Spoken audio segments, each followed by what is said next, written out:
Let's take a look at our last objective. If appropriate, use the normal distribution to calculate probabilities involving p-hat. So after we check 10% large counts condition, then we can use the standard deviation and use the normal calculations to calculate actual probabilities. So the superintendent of a large school district wants to know what proportion of middle school students in her district are planning to attend a four-year college or university. Suppose that 80% of middle school students in her district are planning to attend a four-year college or university.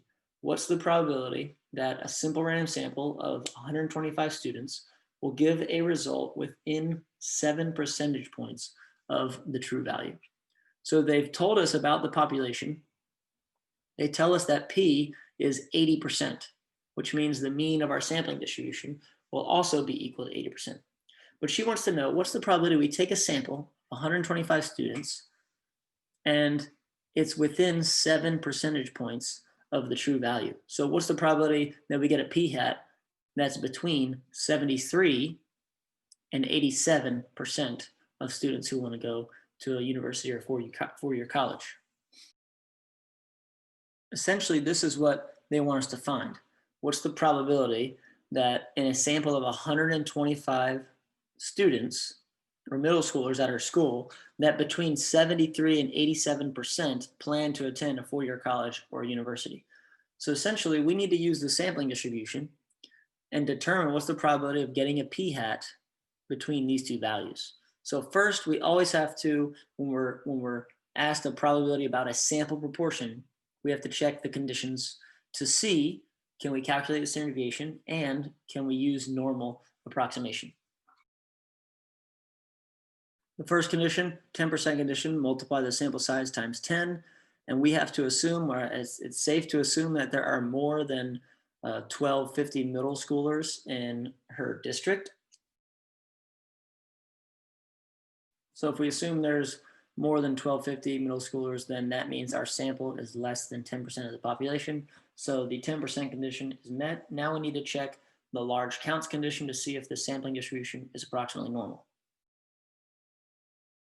Our sample size times P is, we get 100 successes, and our sample size times 1 minus P, we get 25 failures. Both of these are greater than 10, so the sampling distribution will be approximately normal. Now that we've checked the conditions, we can now draw and count and describe the sampling distribution, where it's centered, what the spread is, and what the shape looks like, which we already know is going to be approximately normal. The mean of the sampling distribution of p-hat will be equal to the population proportion, so this will be 80% or 0.8, and the standard deviation, we can use our formula to calculate since the 10% condition is met. We get a mean of 80%, a standard deviation of 0.036. So I'll sketch the distribution and calculate the probability that we're trying to find, which is the probability of getting a p-hat between these two values.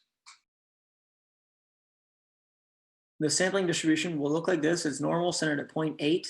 And you got to remember, the sampling distribution is all possible samples, and the proportion of those who plan to attend a university plotted here. So most of them are going to be around 0.8, but not all of them. So now we can use normal calculations, normal CDF, to see how many of them or what proportion of them fall between 73% and 87%.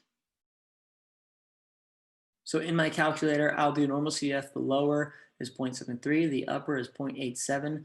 The mean is 80.8, and the standard deviation is 0.036.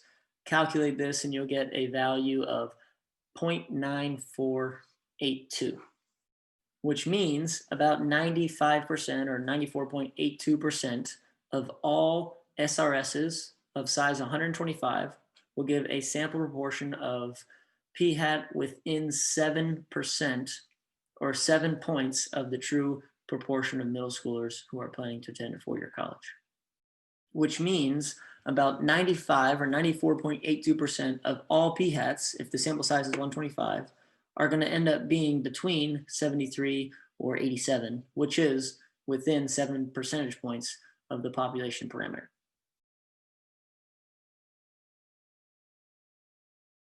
About 95% of all simple random samples of size 125 will give a sample proportion p hat that is within 7 points of the true proportion of middle schoolers who are planning to attend a 4-year college. With that in mind, I've got a couple of practice problems that I want you to try and check your answers with mine on the notes. I think there's 2 of them.